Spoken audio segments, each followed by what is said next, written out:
Yo, my man Brown, we back again. What up, though, Tom? Yo, thank y'all for coming back for the Keep It a C Note podcast, man. Y'all been doing y'all thing on Instagram, Facebook page. Make sure y'all, accept our friend request on Facebook. Twitter, I've seen Twitter is popping right now. So thank y'all for tuning in and commenting and keep coming back and tell everybody. Yeah, we definitely appreciate y'all. So I came across something and it made me think. Musically, we talked about some music stuff before, but producers, they underrated. You know what I'm saying? They got a large part in the hip hop, R&B, all type of music. If you don't have a good producer, well, odds are your song is probably gonna be trash. Right. So we got 4 producers: Swizz Beatz, Timbaland, DJ Premier, and Pharrel. Right. You got to take one of them off of this list, Brown. What are you taking on? I'm sorry, Timbaland. I'm taking Timbaland off because if I was to take Timbaland off, I can't really think nothing off top that this part of his catalog that I would really miss. You know what I mean? So it would come down to Timbo and Pharrell, and I would keep Pharrell over Timbaland. To me, I don't know. I just think that Timbaland Jones usually they like sound the same to me. Like they always got that same sound, and I think Pharrell more so. He can go a little bit everywhere. Definitely would keep Swizz on there, and Premier is my favorite producer out of all of them, so he's definitely not going nowhere. I'm getting rid of Timbaland. How about you? For me, it came down to DJ Premier and Pharrell. For me, you're not as big an Eminem fan as I am, so, Timbaland and Eminem just, they rocked out, you know what I'm saying, a couple times. Dre did this thing, you know what I mean? Timbaland's got Justin Timberlake on it, so I was like, I don't know if I can take him off and all that. He's going back and forth. Pharrell, I don't think I've ever heard a bad song from Pharrell produced. Right. Some of his albums, and he got us the clips and all of that. But I'm like, other than the clips, who did Pharrell really bring us? You know what I'm saying? DJ Premier been doing it for a long time. So wait. So what you going with off of Timbaland? Who did Timbaland bring us that you gonna get? Well, he worked with a bunch of good Missy. You know what I'm saying? Like he's had his. But do we count? Missy is like a cheat code. Do we really count Missy? Oh, she man. She make hits with no matter who's producing. This is true. She's talented, but some of her biggest hits, Timbaland right on the shoulder. So I can't take him off. Pharrell, I gotta take you off, man. I mean, you work with Jay-Z and a bunch of cats, but I just never felt like you were top dog at any time. Like Swizz Beatz gave us Rough Riders. Right. So I'm not touching Swizz. Rough Riders, when Swizz Beatz. So wait a minute. Pharrell when Nori was the man with all them songs, that was Pharrell. Yeah. The clips, you said the clips, that was Pharrell. And N.E.R.D. Yeah. They I like that, but Snoop banged with Pharrell, yeah, he did. But it's just like, I'm not gonna take Premier off because he's got the history. Right. Premier's been doing it, he's got hit, not just from him and his group, but I mean as a producer, he's got hits for 30 years. So he's the OG, so I'm not taking him off. Timbo. And me personally, he's the best producer on this list. If I'm gonna keep it a C-note with you, Premier is the best DJ on. It's like a badge of honor when you're a hip hop artist and you get a Premier beat. When you hear that scratching of your old vocals on the hook, you know you made it. Mama, I made it. I got a Premier beat.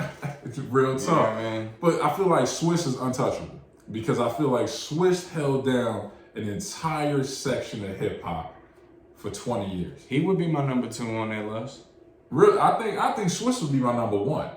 Because only reason why I say that is because you literally transformed the Lox's career. You held DMX down. You brought a whole like the Rough Rider, the albums, Volume 1, Volume 2. they were crazy, and they featured so many different people, and Swizz put it down on them. So that's why I'm gonna keep him. So 80s, 90s, 2000s. That's 3 decades. Premier been around as a legend doing the thing, and it's like I said, it's a badge of honor when you hear Premier beat. That's you know what I mean? He's top dog. Swizz, you number 2 though. Shout out to the Rough Riders. Swizz, you definitely number 2. But no, you can't go over. So I'm dropping Pharrel from my list. I hate to say it, it was tight. It wasn't like anything any of them were doing was bad. It's just these is the cream of the crop. So I'm sorry, Pharrell. So you think Timbaland got more hits than Pharrell? Yeah. Well, because Timbaland's a crossover. Timbaland's got not just hip hop, R&B, and he's got some crossover stuff. But I feel like Timbaland's crossover stuff was a little bit like I feel like it was bigger.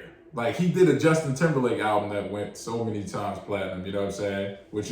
That's a huge crossover because you're bringing this dude from NSYNC to being a legitimate R&B singer. So that's why I give Timbaland big props for that. Like if the Clips had a better career with Pharrell, they never broke up or whatever like that, then Pharrell might stay on my list, but had to drop him. All right. Hey. So you was telling me about somebody on Instagram, Twitter, that was getting at us about Randy Moss? Yeah. We had somebody on Instagram comment. His name Kareem. I think he said that he would put Randy Moss and Calvin Johnson over top of Jerry Rice. All right, so who would you say would be the best cornerback to guard Randy Moss out of Darrell Revis, Deion Sanders, Richard Sherman, or Charles Woodson? Who's got the best chance to lock Randy Moss down? I'm going with the Island. Just because, we don't got to go hypothetical. The Island has already did it multiple times. He's locked Randy Moss down. You know what I mean? Randy Moss, I looked at the stats. Randy Moss got out on him one time in his rookie year. And one time, I think when Revis played for Tampa Bay in that one transition year after he left from the Jets. Other than that, he was on the island. He had flip-flops on. He had swimming trunks on, a tank top every time he lined up against Darrell Revis. I'm not going to say, well, I think prime time or no, I've seen Darrell Revis do it multiple times. If you need somebody to stop Moss for money, that's who I'm going with. I respect Revis because he has done it, but I feel like, and I'm gonna keep it a C note, I'm giving away one of my top cornerbacks. I feel like Deion Prime Time Sanders would have locked Randy Moss down on the strength. The only reason why I say over Revis is because Deion could match Randy's speed for speed. Like they both was burners. So if he's going deep, that's the only way I really see Revis getting beat is over the top. Prime is gonna run right with you. So I don't feel like Randy Moss would have cooked Prime the way that he got to a lot of these other dudes. He got the Richard Sherman early in his career, whatever. Woodson, he did okay, but Randy Moss was still getting his numbers. But I feel like Prime, man, he's so underrated as just a cornerback. Not as a playmaker, but as a cornerback. He was a shutdown corner. Right. Of course, Jerry Rice did his thing, but Jerry did it to everybody. But you wasn't really going to burn Prime. It wasn't going to happen. So, and he'll pick it and take it to the house on you. Here's the thing.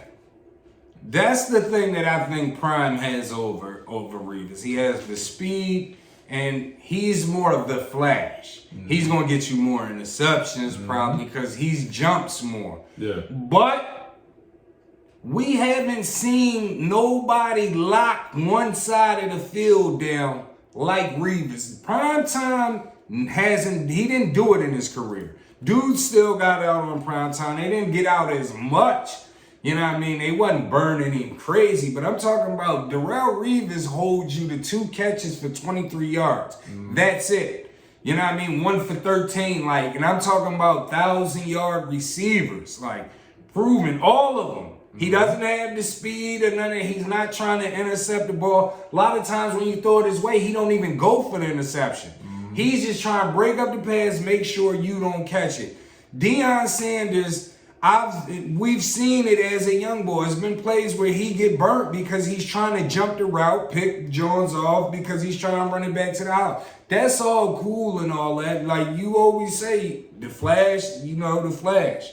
The greatest show on turf, we was the Flash, but the defense, that's what you say. To me, he's the Flash. He's the Flash. He's the more exciting player, but the lockdown guy, this guy got an island named after him. They named the island after this guy. Like, you got to keep it in C-note, man. And in my opinion, one of the cats on our list, here we go. Overhyped or no cap. Richard Sherman is overhyped. I'm going to say that one more time. Richard Sherman is overhyped. He is the product of having one of the best put together defenses of all time. He didn't have to have multiple responsibilities because you had Cam Chancellor over the top, Earl Thomas over the top. So if you got burnt, you wasn't really going to be that bad off. You dig what I'm saying? You got a linebacker like Bobby Wagner who runs crazy speed, so he's not going to get burnt. So Richard Sherman, all you literally got to do is take care of the guy right in front of you in your zone. And sometimes, you got toasted too. And it got proven when he got to San Francisco because he wasn't the same corner that he thought he was. Because now they're not running the same type of defense. Well, here's the thing with that. When he got to San Francisco, he was off an injury. True. So he off a leg injury where he's never the same. My only dispute to that would be, what round was he drafted in? Second round, third round? He wasn't a first. I don't even think he was a second or third round. You're right. He's a fifth round pick. So what I'm saying about that is he's got to be no cap for me because it's like you can't be overhyped if you that late in the draft. He came in and he did a job that obviously nobody else was there to do. You see what I'm saying? Somehow he won that starting job after being the fifth, whatever round pick he was. So he overachieved, and to me, I think he was no cap. He not the fastest guy neither, but he more like a physical guy. Once he got to San Fran, I don't count that San Fran stuff because I knew he wasn't going to be the same after that injury. Yeah, you right. He had Cam behind him. He had this person, but I've seen teams where you had Brian Dawkins back here and this person up there, and the cornerback still getting burnt. That's true. But my thing was when you saw Cam Chancellor go down, when he went down, and then Earl Thomas starts to get a little banged up, then he leaves. Richard Sherman started to get a little bit exposed. When you ain't got the coverage over top, and it's just you are now the guy in Seattle. You're the guy on defense. He started getting caught routinely. So that's why I say he's overhyped. But that's the same thing that I'm saying though. Like he doesn't have blazing speed, so you can burn him even when they was good. You can burn him, and he tries to jump routes. But other than that, I would just say he's no cap, just on the strength of he came in with no expectations. He exceeded expectations, became good. So anything you get after that is just extra. All right, so we're going to pivot to the NBA, though, brother. Now, they dropped the list out of the top 10 shooting guards. Right. Now, number 1 and 2, I feel like it's easy. You're going to go MJ, Kobe. There's no argument there. Facts. Number 3, it's a big deal. You got Dwayne Wade, you got Allen Iverson. Right. 3 for 3. Who's going to take that number 3 spot for you? Wade County. Oh, no. I'm going out Wade County, man. Here's the thing. I know, like, AI did a lot for the city of Philadelphia. I know we love AI. He's this 5'9" guy with heart, crossover. We love everything that he stands for. He set a lot of trends, the braids, and great crossover. He changed the rules because he crossed Jordan over and they made it a carry. Love AI. Heart bigger than anybody that I've ever seen play the game. But he gives you just offense. He gives you just offense. We can say he's a better scorer than Dwayne Wade. That's a fact. You can even say he got a better handle than Dwayne Wade. That's a fact. he doesn't play better defense than Dwayne Wade. Dwayne Wade locks up. He a block. He one of the top shooting guards in all time blocking shots. Mm-hmm. You know what I mean? Get steals. I think Dwayne Wade is also a little bit better at getting his teammates involved, and we know he rebounds better. I'll agree with that. My thing is this. Okay, we're from Philly. AI took a horrible team to the NBA Finals. This is true. I don't think we give Dwayne Wade enough credit for that first title that he won in Miami. The team, he was the second option all year. The team was a retirement home. They had White Chocolate, Jason Williams on the team, Gary Payton on the team, Antoine Walker on the team. I think Javon Howard was on that team too. Alonzo Mourning was on that team. Shaq was done. Then you had people like Udonis Haslem, who was undrafted. You know what I mean? He had a good career at Florida, but he was undrafted. Darrell Wright. Then you had two Anderson brothers, Shandon and somebody else. That, like, when you really look at that Miami team, that team was horrible. They was horrible. Wade took over after what? Game 3 of the finals, I believe, and never looked back. Everybody looks at the LeBron and the super team thing, but Dwayne Wade took a bunch of NBA players that had walkers and wheelchairs and won them a chip. You got to give that man credit for that. AI, he got us there. He didn't get us over the hump. They were overmatched. But we got to keep it a C-note, bro. AI is not better than D-Wade. Like, we got to stop that. Let me tell you why AI is. This man carried the second worst team to ever make an appearance in the finals. The whole season, he carried this team. I spit out names like Matt Geiger, Jermaine Jones, Rajah Bell, George Lynch, Tyrone Hill, Eric Snow. And we all remember Aaron McKee because, you know, he's Philly boy and he's a Temple legend. But I say these names to somebody who just started really getting into basketball, they're going to say, who? Because none of these guys, without Allen Iverson, could start on any other team. You got the Dikembe Mutombo, but Mutombo was on his way out. Right. He had already had a bunch of injuries. We knew it was the end for him. My opinion, they should have kept Theo Ratliff that year because he was a more mobile jump shooter than Mutombo. But that's here nor there.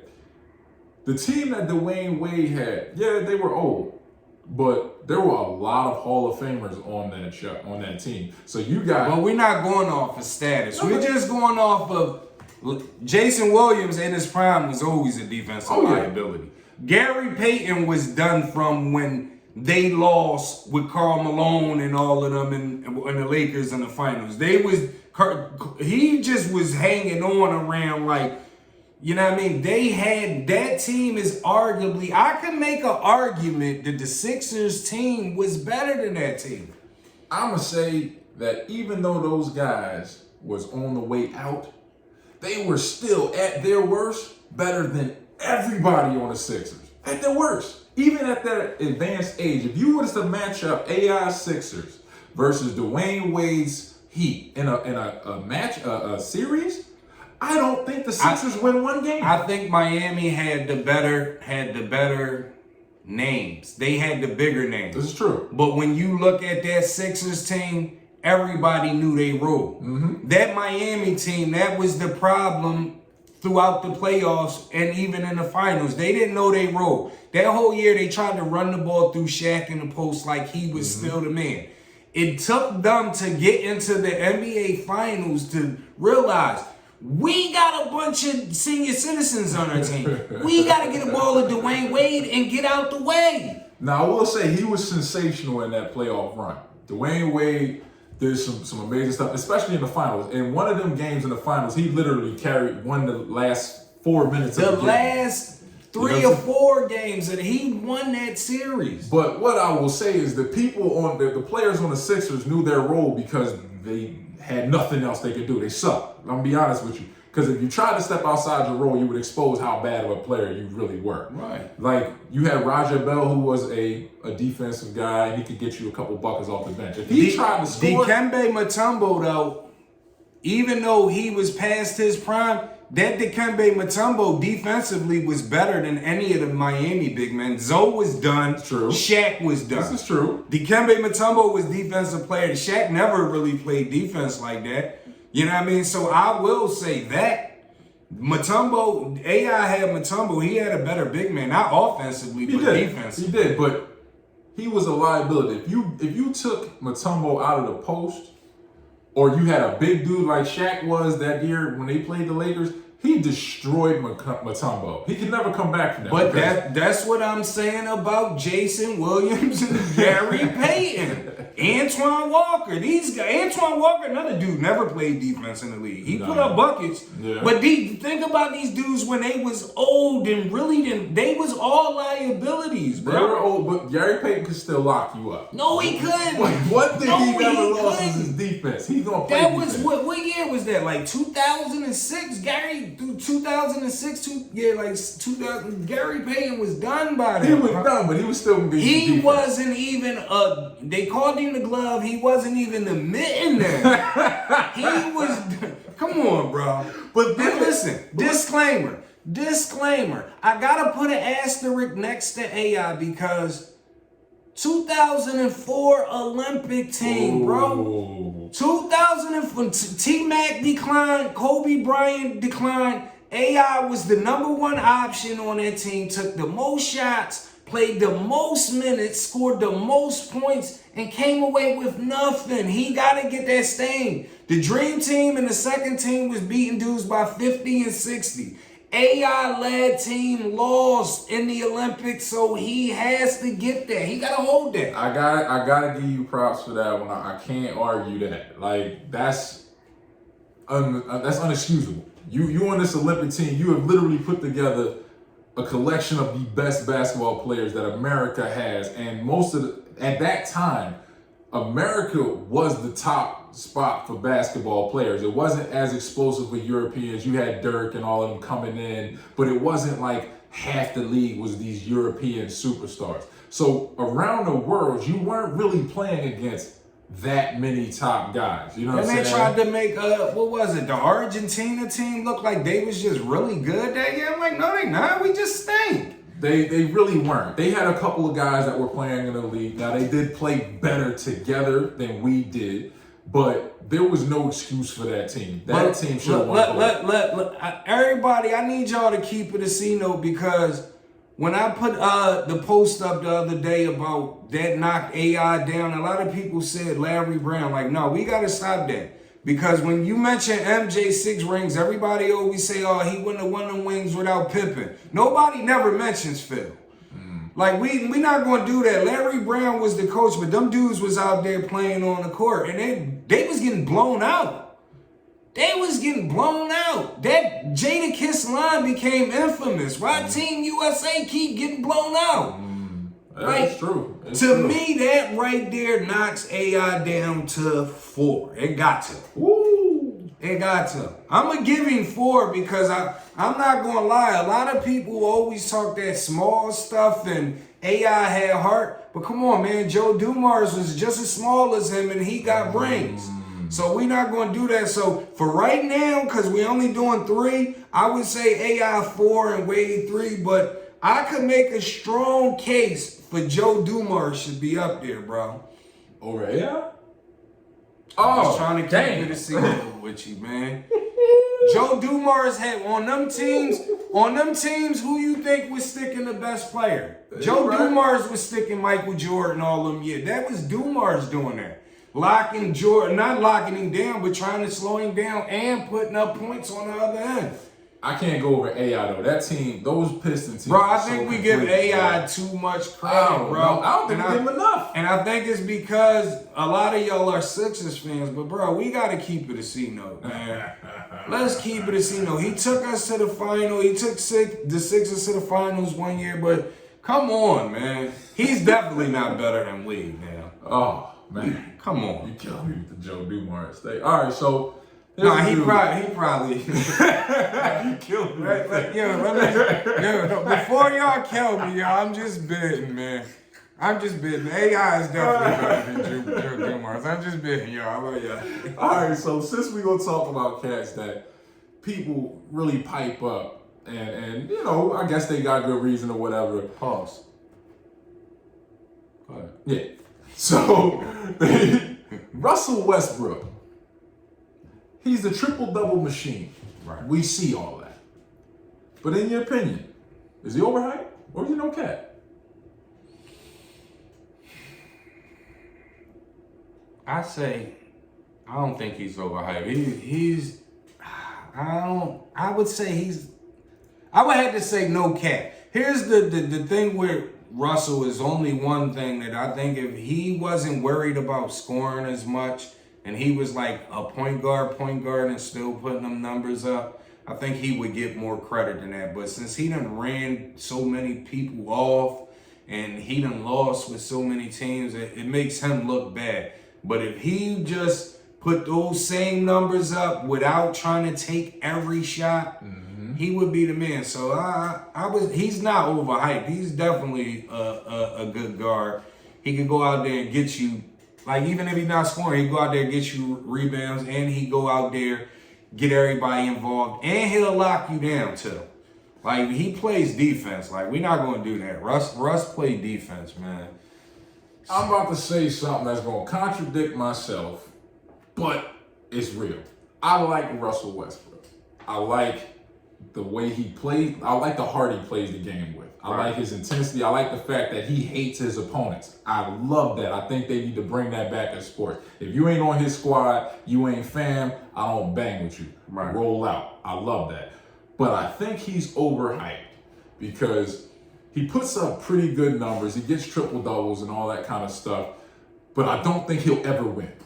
He'll never win playing basketball the way he plays. He's too ball dominant, and he's never developed a consistent jump shot. This is true. You are a former MVP of the league just off of the strength of driving to the bucket, dishing it out, getting rebounds, pushing the break, and all of that. But you never thought to develop your jump shot to go with your game. Because if you did have a jump shot, you could be considered an all-timer because you probably have some rings. You get what I'm saying? Right. But the fact that you have not developed your game past court vision tells me that these stats are hollow. Because how many of these triple doubles did you have on losing games when you shot 9 for 30 and your team lost by 17, but you had 16, 10, and 12?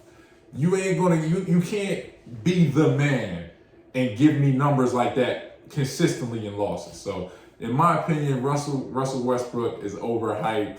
My man ain't gonna win a chip until he's a Gary Payton, like you said, on a roster where he don't play. Well, you did a little bit more contradicting than you probably thought you did. I told you I was going to.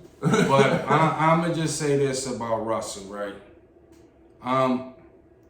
The thing is like we just did this the draft special. We did the top 5 receivers. Mm-hmm. And Megatron is high on your list. Mm-hmm. And the same thing you knocking Russell Westbrook for, Megatron did most of his career. That year where he put up them crazy numbers, where he almost broke the record, or he did break the record for most receiving yards, and they was 4-12. Mm-hmm. They was 4-12, so I don't think you can give Megatron all the credit and then on another sport, the same guy doing that and use This is why I'm gonna go with this. Megatron had to get the ball thrown to him. Russell Westbrook controls the game from the tip. This is true. So that's why I'm knocking him down, because if you wanted to be on a winning team, you're in control, my friend. This is true. But my thing is though, like, I think, yeah, you're right. Just because he a point guard, that's the only reason. But the only thing is with that, though, is in this day and time, point guards are scorers. So he's just doing what everybody else does. The thing is he's not good at it. He's not good at it. Right. He sometimes it be about shot selection and all that. And that's why I told you that the players today, they're more athletic, but they don't have smart IQ like the players back in the day. And that's why the players would get out on them, because they're smarter. For a point guard, I feel like he has, and this, listen, y'all might hate me for this, but I got to keep it a C-note with you. As a point guard, I feel like Russell Westbrook has the worst IQ of one of the point guards around. You come down, you miss a three, then you come down again and you fire up an air ball for a three. What do you do then? You look for the players on the wing or look for somebody else to get involved until you get your head back into it. No, not this dude. He will come down and fire miss after miss after miss after miss. No, I give you one better than Russell Willie do. He'll come down. He'll run the pick and roll 3 straight times. The roller get a dunk, a layup 3 straight times. And for some reason, on the 4th time, when he come down and run the pick and roll, he's going to look the roller off and shoot something crazy.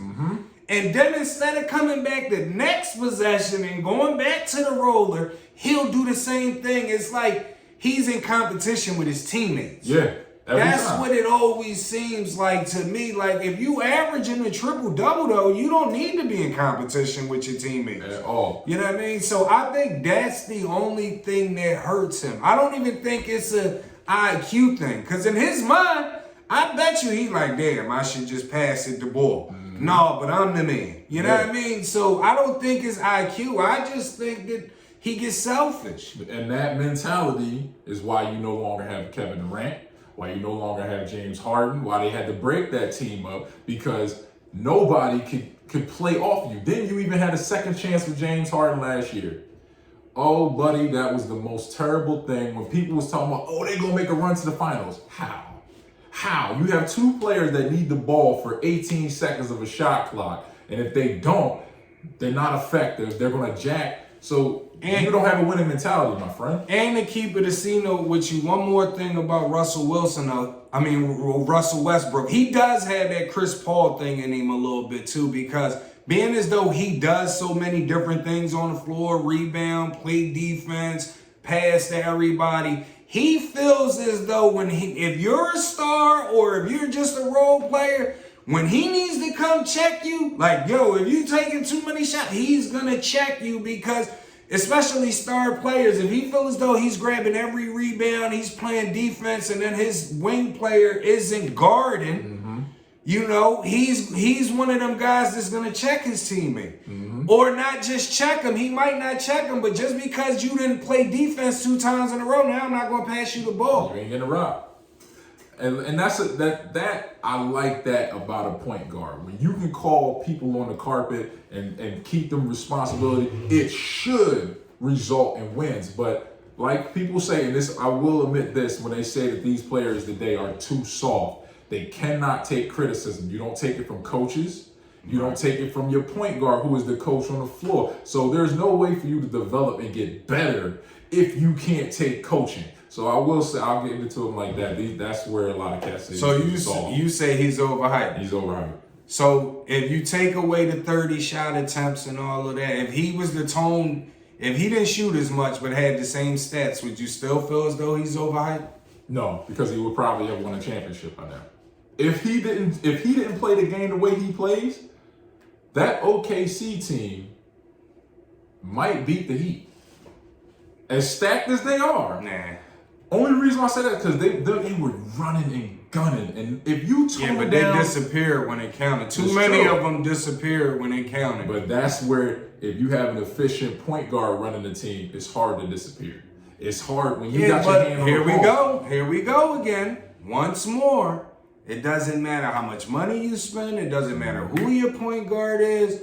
When the game's on the line, if a guy don't got heart, your point guard can't give you that. That's true. So if Harden is freezing up, Durant freezing up, or Ibaka, any of them dudes is freezing up, like, he can't get them guys heart. But he could not miss 17 shots.